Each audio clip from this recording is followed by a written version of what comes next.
மாண்புமிகு பேரவைத் தலைவர் அவர்களே, கலைஞரை நாங்கள் மதிக்கிறோம். தமிழ்நாட்டு வரலாற்றிலேயே நேற்று எங்கள் கட்சி உறுப்பினர் கூட அவர் பேரை சொன்னபோது எழுந்து நின்று வாஞ்சையோடு தாயுலத்தோடு அதற்காக வருத்தம் தெரிவித்த மனிதர்கள் அமர்ந்து கொண்டிருக்கிறார். மாற்று கருத்து இல்ல. தென்னாட்டு பெருநாட்சானா அது அறிஞர் அண்ணா தான், தெற்கில் இருந்து உதித்த சூரியன்னா அது கலைஞர் தான், அது வேறு. ஆனா அதே சமயம் இங்க பேசும்போது அந்த டேபிள் செஞ்சது நாங்க தான், மைக்கு செஞ்சது நாங்க தான், சேர் செஞ்சது நாங்க தான், இது மக்கள் வரிப்பணத்தில் செய்யப்பட்டது தமிழ்நாடு அரசால் என்பதை சுட்டி காட்டுகிறார். அப்புறம் பெயர் மாற்றம் பல உறுப்பினர்களும் பல முறையும் சொல்லிக்கிட்டே இருக்கிறீங்க. நான் வரலாற்றை சுட்டிக்காட்ட ஆசைப்படுறேன். 96ஆம் ஆண்டுக்கு பிறகு முத்தமிழறிஞர் கலைஞர் அவர்களினுடைய ஆட்சி அமைந்த பிறகு இது அவர் பேசியது. ஒரு பெயர் மாற்றத்தை அவர் செய்தார். இது அவருடைய வார்த்தைகள். திரைப்பட நகர் JJ சிட்டி சிட்டி ஒன்று ஆரம்பிக்கப்பட்டது பற்றி உங்களுக்கு எல்லாம் தெரியும். கலைஞர் சொல்றார், இதன் பெயரை நாங்கள் ஆட்சி பொறுப்புக்கு வந்த பிறகு பொருத்தமான பெயராக இருக்கும் என்று JJ சிட்டி சிட்டி MGR திரைப்பட நகராக நான் மாற்றுகிறேன். கலைஞரே அறிவித்திருக்கிறார். பெயர் மாற்றம் என்பது காலங்காலமாக நடப்பது. அது மட்டுமல்ல, அம்மா பசுமை வீடு கலைஞர் கனவு இல்லமாக மாறுகிறது. அம்மா மருந்தகம் முதல்வர் மருந்தகமும் மாறி இருக்கிறது. அம்மா மினி கிளினிக் முதல்வர் கிளினிக்காக மாறி இருக்கிறது. ஆனா இங்க நான் 10 இடத்திற்கு போயாவது செல்வம் சேர்த்து வருவேன், நீ படிக்கின்ற வேலையை மட்டும் பாரு என்று தமிழ்நாட்டின் கல்வி கண்ணை திறந்தவர் கொள்கை தலைவர் கர்ம வீரர் காமராசர் அவர்களின் பெயர் தான். இந்த காலை உணவு திட்டம் பத்தி அவர் சொன்னாரு. அது 203 கோடியே 72 லட்சம் ரூபாய் செலவுல பெருந்தலைவர் காமராஜர் காலை உணவு திட்டமாக விரிவாக்கம் செய்யப்பட்டிருக்கிறது. ஒரு குறிப்பிட்ட வகுப்பில் இருந்து பல்லாயிரக்கணக்கான குழந்தைகளுக்கு காலை உணவு விரிவாக்கம் செய்யப்பட்டு மேம்படுத்தப்பட்டிருக்கிறது. நான் சொல்வேன், இந்த திட்டத்திற்கு காமராசர் பெயரை விட பொருத்தமான பேர் உலகத்திலேயே கிடையாது என்பதை உறுப்பினருக்கு தெரியும். அந்த பாக்கெட்டுக்கு போகல, டைம் எடுத்துக்கிங்க. மாண்புமிகு பேரவைத் தலைவர்களே, இப்போ ஏற்கனவே இந்த உறுதியளிக்கப்பட்ட இந்த திட்டம் ஏற்றுக்கொண்டு எங்களுடைய முதலமைச்சருக்கு OMC பாராட்டு கூட்டமே நடத்தினார்கள். நான் எதுக்காக சொல்ல வரேன்னு சொன்னால், அதையும் ஏற்றுக்கொண்டார்கள். கடைசியாக என்ன கேட்டாங்கன்னா, இந்த எங்களை 10% நீங்கள் பண்ண சொல்லுங்கள், இது எடுத்துடணுமேன்னு கேட்டாங்க. நான் சொன்னேன், 26, 27 தேர்தலுக்கு பின்னால் முடிந்தால் முதலமைச்சர் சொல்லி கன்சிடர் பண்ணுறோம், எடுத்துறோன்னு சொல்லலை, அவருடைய கவனத்துக்கு கொண்டு ஏதாவது முடிக்கிறோம் என்ற அழைப்பில் சொன்னால் அதிகாரி அரசியல்வர்களும் நிம்மதியாக போனாங்க. இந்த நேரத்தில் தான் தேர்தல் வந்தது. இப்போ தேர்தலில் நல்லா அழகாக இருக்குது. எனக்கு ரொம்ப இந்த புக்கை ரொம்ப பிடிச்சிக்குது. என்னன்னா, எனக்கு ரொம்ப திருக்குறள் ரொம்ப பிடிக்கும். எனக்கு பொதுவாகவே நான் திருக்குறளை வச்சா நான் ஒரு புத்தகம் வெளியிட்டால் எல்லாம் தெரியும் கொடுக்கலாம். இதில் தலைப்பு கூட பார்த்தீங்கன்னா அறம் இன்பம் பொருள் என்ற அடிப்படையில் போடப்பட்டிருக்கிற அருமையான தலைப்பு இது. ஏன்னா அது வள்ளுவருடைய தலைப்பு. இதில் இந்த அறம் என்கிற அந்த தலைப்பில் 25வது பக்கத்தில் என்ன சொல்லப்பட்டிருக்கிறன்னா, பழைய ஓய்வு திட்டம் நடைமுறைப்படுத்தல் ஒரு தலைப்பில் ஒரு செய்தியை நீங்கள் சொல்லியிருக்கிறீங்க. திமுக அரசு கொண்டு வந்துள்ள தமிழ்நாடு உறுதியளிக்கப்பட்ட ஓய்வு திட்டத்தை தவிர்த்து ஒழிக்கப்பட்டு அரசு ஊழிய கோரிக்கையை முழுமையாக பழைய ஓய்வு திட்டம் கனிவுடன் பரிசீலிக்கப்படுன்றீங்க.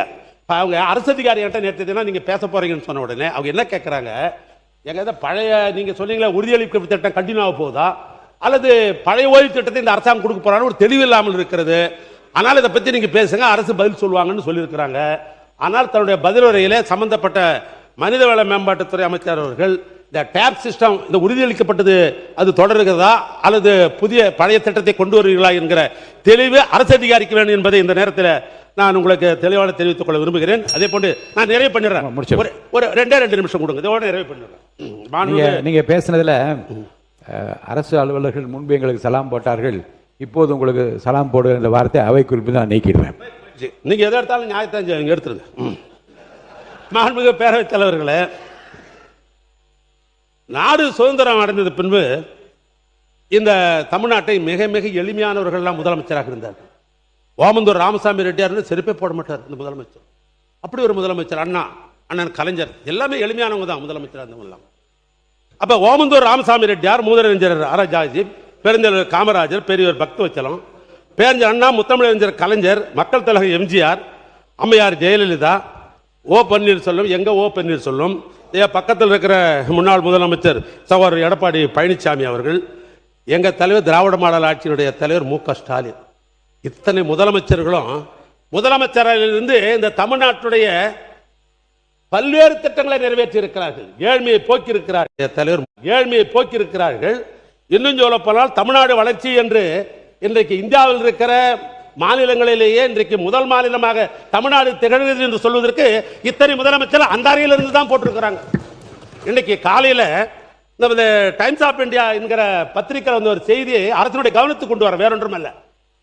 ஆனால் இப்பொழுது அந்த இடத்தை மாற்றிவிட்டு 1 கோடி ஏறத்தாழ 30 லட்சம் ரூபாய் செலவில் எங்க அண்ணன் கலைஞர் தான். நாமக்கல் மாளிகை அந்த 10 மாடி கட்டடத்தை கட்டி கொடுத்தவரும் எங்க அண்ணன் கலைஞர் தான். இப்ப அந்த இடத்துக்கு முதலமைச்சர் போறார். ஏன் கேள்வி என்னன்னா, அது அவருடைய விருப்பம்.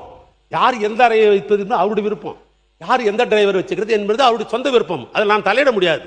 ஆனா இவ்வளவு திட்டங்கள் எல்லாம் இந்த நாட்டுக்கு கொடுத்த அறை இப்படி இருக்கிற பொழுது எங்க அண்ணன் கலைஞர் கட்டிருக்கிற அந்த அறைக்கு போறார் என்பதில் எனக்கு தனிப்பட்ட ஒரு விதத்தில் மகிழ்ச்சி தான். அது பிரிட்டிஷ்காரன் கட்டது, அது தமிழன் கட்டது, அதுல ஒன்றும் மாற்றம் இல்லை. தன்னுடைய பேச்சை சிரிச்சுக்கிட்டே பொதுவா ஊர்ல ஒரு பழமொழி சொல்லுவாங்க, இந்த வாழைப்பழத்துல ஊசி ஏத்தி அந்த வாழைப்பழத்தையே மக்கள் கொடுப்பாங்களாம். அதுதான் அவருடைய பேச்சோடைய கடைசி சுருக்கம். டைம்ஸ் ஆஃப் இந்தியாவை பத்தி சொன்னாரு. கடந்த 5 வருஷத்துடைய அனைத்து பத்திரிகை செய்திகளை எடுத்து போட்டா இந்த துறை ஊழல் மட்டும்தான் செஞ்சிருக்குன்னு சொல்ல முடியும் எங்களாலையும். சோ மாண்புமிகு பேரவைத் தலைவர்கள் வரும்போதே என்கிட்ட சொன்னீங்க, இன்னைக்கு எதையும் யாரையும் குறைகள் சொல்லாமல் நம்மளுடைய திட்டங்களை பத்தி பேசுங்கன்னு சொன்னீங்க.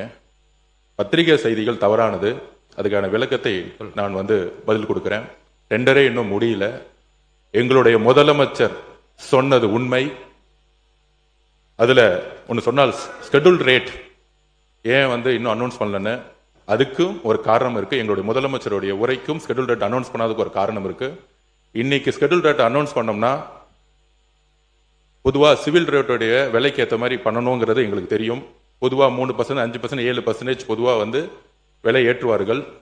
ஆனால் நாங்கள் போன வருஷம் என்ன இருக்கோ ஸ்கெட்யூல் ரேட் அதே எல்லா டிபார்ட்மெண்ட்டுக்கும் கொடுத்திருக்கோம். ஏன் அப்படின்னா, இன்றைக்கு கூடிய சீக்கிரத்தில் வெள்ளை அறிக்கை வெளியிட போறோம். நெடுஞ்சாலை துறையிலையும் பொதுப்பணித்துறையிலையும் கடந்த 5 வருடங்களாக நடந்த அனைத்து டெண்டர்களையும் என்ன நடந்தது என்று இன்றைக்கு அவையில நாங்க சொல்ல விரும்பல. அதுல இந்த லாஸ்ட் 60 நாள்ல 20 ப்ராஜெக்ட் மேல ரீடெண்டர் விட்டோம். அதோடைய பாசிட்டிவ் ரியாக்ஷன் என்ன, முதலமைச்சர் சொன்ன மாதிரி ஹை வேல்யூ போட்டாங்க அப்படின்னு சொன்னது உண்மை. சுமார் 20% 36% வேல்யூ கம்மியா இன்னைக்கு டெண்டர் வந்து கொண்டிருக்கு. அதை இந்த மாமன்றத்தை தாக்கல் செய்ய நாங்க ரெடியா இருக்கிறோம். ஆல்ரெடி போன கவர்மெண்ட்ல போட்ட டெண்டர்ஸ் திருப்பியும் புதுசா டெண்டர் விடும் பொழுது சுமார் 20% 36% வரைக்கும் டெண்டரோட வேல்யூ இன்னைக்கு கம்மியாக கிடைத்து அந்த பணம் எல்லாம் நம்மளுடைய ட்ரெஷரிக்கு வந்து கொண்டிருக்கிறதுங்கிறதான் உண்மை. இதை என்னுடைய பதில் குறிப்பில் சொல்றேன். அப்புறம் மாண்புமிகு முதலமைச்சருடைய அலுவலகம் செக்ரட்டரியேட் கட்டணும்னு கலைஞர் நினைச்சார். அதுல ஏதாவது உடன்பாடு இல்லாம இருக்கா? மாண்புமிகு அம்மா அவர்கள் ஒரு புது செக்ரட்டரியேட் கட்டணும்னு நினைச்சாங்க, அதுலயும் உடன்பாடு இருக்கும். பட் கால சூழ்நிலை ஏன் செக்ரட்டரியேட் கட்டணும்னு நினைச்சாங்க? அரசு அலுவலர்களா இருக்கட்டும், முதலமைச்சர் காலையில 9:30 மாலை 5:05 பல்வேறு தரப்பு அரசு ஊழியர்களாகட்டும், வெளிநாட்டு பிரதிநிதிகளாகட்டும், நம்மளுடைய விசிட்டர்ஸ் ரூம் பார்த்தீங்கன்னா தெரியும். ஒரு வெளிநாட்டில இருந்து ஒரு அமெரிக்கன் கான்சுலேட்டோ ஒரு வெளிநாட்டு அதிகாரிகள் வரும்பொழுது உட்காரக்கூடிய இடம் இன்னும் அப்டேட் செய்யப்படல. இதுதான் கலைஞரும் சரி அம்மா அவர்களும் சரி ஒரு செக்ரட்டரியேட் கட்டணும்னு நினைச்சாங்க.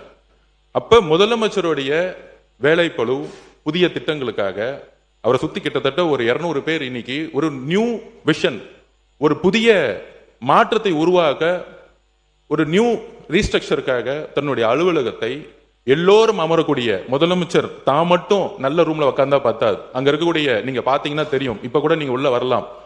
S1 S2 முதலமைச்சருடைய S1 S2 S3 S4 ஒரு 100 ஸ்கொயர் ஃபீட் கூட இல்லாத ஒரு ரூம்ல உட்கார்ந்து அவங்க வேலை பார்த்துட்டு இருக்காங்க. அப்ப முதலமைச்சருடைய பரந்த உள்ளம் அனைத்து அதிகாரிகளுக்கும் ஒரு நல்ல வசதியான இடம் வேண்டும் என்கின்ற ஒரு உணர்வுடன் தான் தன்னுடைய அலுவலகத்தை அவரை சுத்தி கிட்டத்தட்ட 80 பேர் உட்கார்ந்து வேலை பார்க்கும்போது அங்க சரியான கழிவறை வசதி கூட கிடையாது. நீங்கள் இப்பொழுதும் போய் பார்க்கலாம்.